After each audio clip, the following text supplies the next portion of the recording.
नमस्कार दोस्तों, स्वागत है हमारे इस YouTube चैनल पर। आज हम लोग चैप्टर नंबर 1 देखेंगे, क्लास 7 का। ठीक है, तो आइए शुरू करते हैं। तो 1000 वर्षों के दौरान हुए परिवर्तन की पड़ताल। 1000 वर्षों मतलब 700 ईस्वी से 1750 ईस्वी के बीच में जो भी गतिविधियां हुई, सामाजिक, आर्थिक और राजनीतिक, उसकी हम पड़ताल करने की तरफ चलेंगे।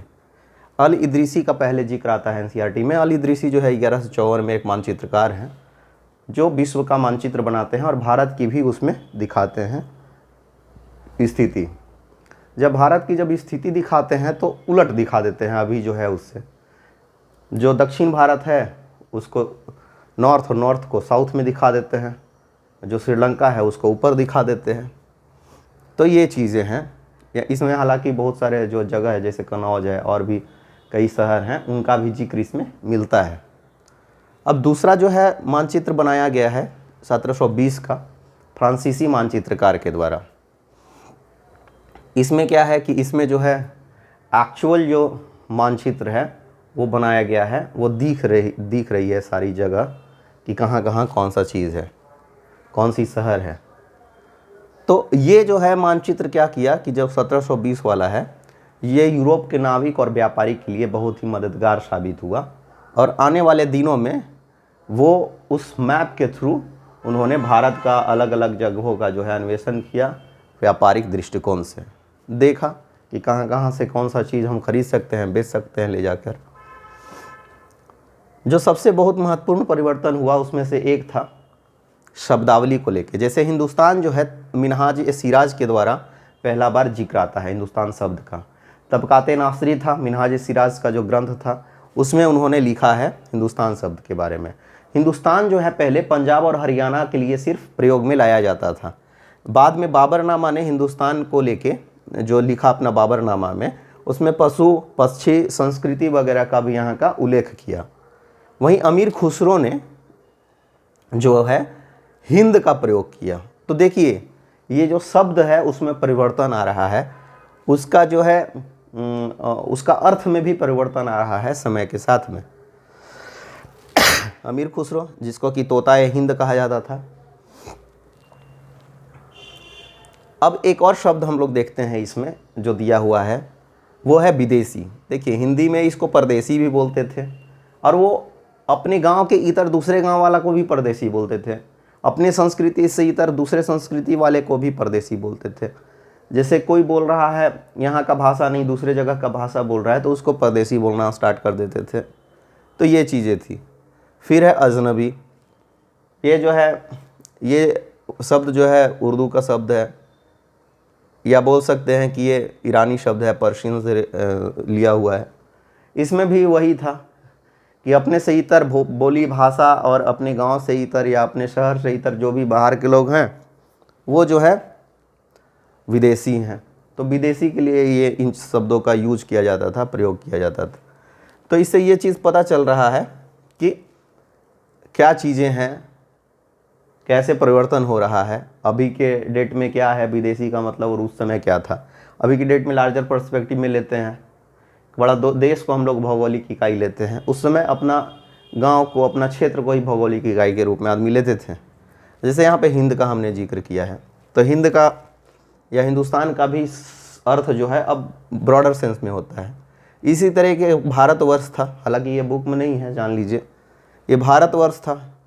ये इसका जिक्र आया है भारत के लिए खारवेल के अभिलेख में, खारवेल इंस्क्रिप्शन में, उड़ीसा में। खारवेल उड़ीसा के शासक थे। तो ये चीज़ें घटित हो रही है। इतिहासकार और उनके स्रोत में चलिए 700 से 1750 ईस्वी में क्या हुआ कि सिक्का, शिलालेख, स्थापत्य वगैरह का तो हो ही रहा है। उसके आधार पे तो इतिहासकार जो है इतिहास लिख ही रहे हैं, जो कि पहले से भी ये सब चला आ रहा था, सिक्का, शिलालेख व स्थापत्य। अब जो है लिखित सामग्री भी बड़े पैमाने पर उपलब्ध हो गया है, और जब लिखित सामग्री बड़े पैमाने पर उपलब्ध होगा तो चीज़ें आसान हो जाएगी। उस समय का सांस्कृतिक, सामाजिक, आर्थिक गतिविधियों को समझने में बहुत ही आसानी होगी। तो इसीलिए जो है लिखित सामग्री यहाँ पर बहुत ज़्यादा अभिलेखागार में मिले हैं। और ये जो अभिलेखागार थे ये धनाढ़ लोग जो है बनाते थे, उस समय भी बनवाते थे और अपना राजा लोग भी बनवाते थे और अपने संरक्षण में रखते थे। पांडुलिपि, जिसको कि ताम्रपत्र पर लिखा जाता है या वृक्ष की छालों पर लिखा जाता है, इसकी भी बहुत सारी प्रतिलिपियाँ हुए, जो अलग अलग राइटर्स उसी का जो है कुछ कुछ चीज़ निकाल के लिखते हैं और अलग अलग राइटर अलग अलग चीज़ लिख देते हैं, क्योंकि वो अर्थ जो है अलग अलग समझते हैं। तो ये सब दिक्कतें हैं, ये सब समस्याएं हैं। अब बरनी का देख लीजिए कि 1356 और 1358 में 2 किताब मिला, ठीक है ना। ये आई थिंक जो है फिरोज शाह तुगलक के आसपास के समय का ये जो है समय था। तो ये जो है, हाँ, ये फिरोज शाह ही था उस समय, उसी के समय का 2 ग्रंथ है, 1356 और 1358 का। 1358 वाला जो ग्रंथ है, किताब है, वो 1971 में मिला और उस समय तक किसी को ज्ञात नहीं था उस किताब के बारे में।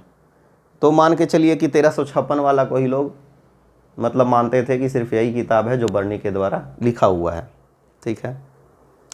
और 1358 वाला जो किताब मिला उसमें बहुत सारी चीज़ें अलग थी, मात्र 2 साल में बहुत सारा परिवर्तन वो कर दिया अपना लेखनी में। तो ये चीज़ें हैं, ठीक है। ये तारीख़ फिरोज़ शाही होगा और एक और बुक होगा उसी का। नए सामाजिक राजनीतिक समूह भी नए बने, समाज में भी बदलाव हो रहा है, समाज जो है अलग अलग टूट रहा है, नई गतिविधियां हो रही हैं, तो जाहिर सी बात है सामाजिक परिवर्तन भी होगा। अब इसमें क्या है कि उस समय में 2 चीज़ें, चरखा और रहट का प्रयोग जो है स्टार्ट हुआ। माना गया कि ये हम लोग का जो हम लोगों का जो घुलना मिलना था ईरानियंस के साथ में, उनका ये देन था। खैर इस पे तो बहस भी है, आगे चलते हैं। क्योंकि रहट का जो है, रहट को पहला बार बोला जाता है कि ह्वेनसांग जब आया था तो उसने भी देखा था भारत में, यानी कि रहट होगा पहले से। खैर इसमें यही दिया हुआ है तो इसी को हम सत्य मानते हैं। आग्नेयास्त्र का भी जिक्र हुआ। आग्नेयास्त्र मतलब वैसा जो है शस्त्र जिसमें अग्नि का यूज हो, रॉकेट टाइप का। आलू, मक्का, मिर्च, चाय, कॉफ़ी, खान पान में भी देख रहे हैं कि बदलाव आ रहा है। आलू पेरू से चल के यूरोप आया, यूरोप से चल के यहाँ आ गया। चाय जो है चीन से इधर आ गया, कॉफ़ी भी बाहर साइड से ही आया है। तो हम देख रहे हैं कि खान पान में भी नए जो है फसल आ रहे हैं, तो खान पान में भी हमारा बदलाव आएगा। अब एक नया समूह है राजपूत, जो हमारे पुराने जो क्षत्रिय होते थे उन्हीं के एक कुल परंपरा से एक वर्ग का उदय हुआ जिसको राजपूत बोला जाता है। या आमतौर पे जो राजस्थान के आसपास में जो क्षत्रिय परंपरा के लोग रहते थे उनके लिए शुरू में यूज हुआ। और इनका जो यशगान करते थे उनको चारण कहते थे। तो ये नया शब्द है चारण, ठीक है। और उस समय और भी बहुत सारे क्षेत्रीय ताकतों का उदय हुआ, जो है धार्मिक ताकतों का उदय हुआ, जिसमें मराठा, सिख, जाट, अहोम जो है असम के, ये जो है प्रमुखता के साथ देखे जा सकते हैं।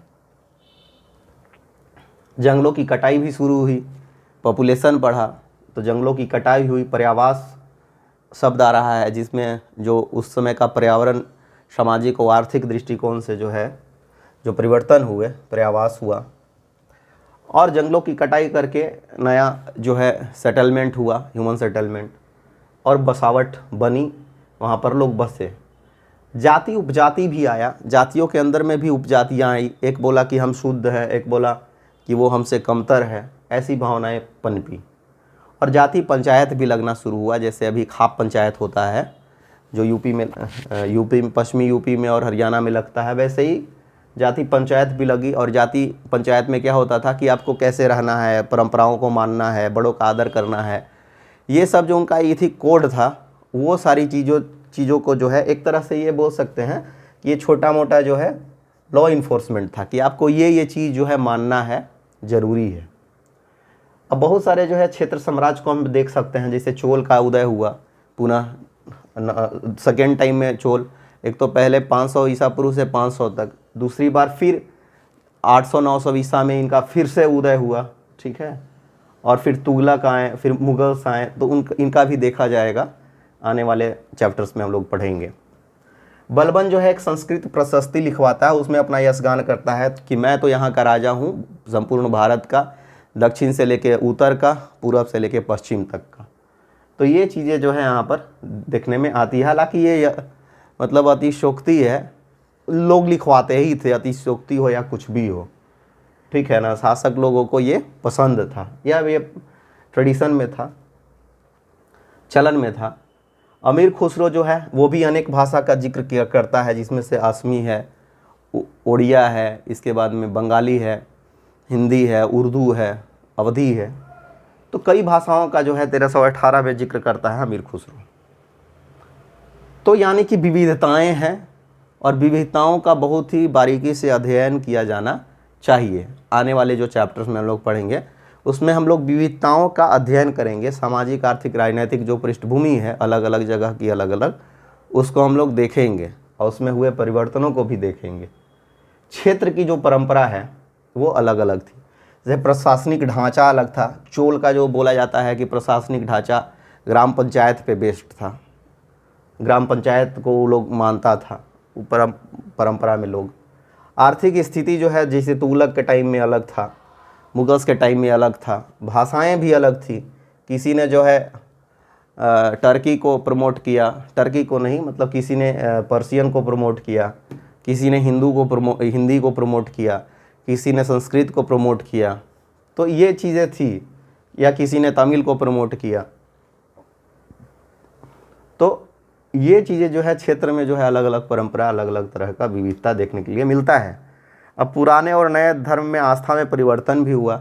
जैसे पुराने टाइम में क्या थे कि जो देवी देवता थे, अब नए देवी देवता जो उनसे नीचतर भी थे या नीचे रखे जाते थे या उनकी पूजा नहीं होता था, तो उनको ऊपर ला दिया गया, उनकी पूजा आराधना स्टार्ट हो गई।